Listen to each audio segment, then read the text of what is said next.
খোলা খোলা বস্তাগুলো যেগুলো বান দিছে ওইটার নেই।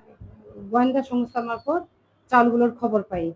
পাওয়ার পরে ঘটনাস্থলে আমি এবং ওসিডিজি উপস্থিত হই, আমার ওসিডিজি খাদ্য পরিদর্শক। সেখানে আমরা দুজনে দেখতে পাই 533 বস্তা চাউল।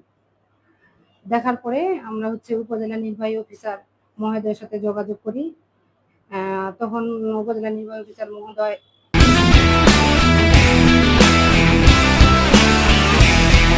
প্রশাসনকে আসতে বলেন এবং এসিডেন্ট স্যারও সেখানে উপস্থিত হয়নি। চালগুলো আমরা দেখে জানতে পারি, মানে বুঝতে পারি যে কাগজ পাই, ডিও পাই। ডিওর মাধ্যমে চালগুলো টাঙ্গাইল সদর এলএসডি থেকে আনসারকে দেওয়া হয়। আনসার চালগুলো নেওয়ার পরে ওগুলো নীলা ট্রেডার্সের কাছে টাঙ্গাইলে বিক্রি করেন এবং নীলা ট্রেডার্সের কাছ থেকে মোমো ট্রেডার্স বীরগঞ্জ, গোলাপগঞ্জ চাউলগুলো কিনেন।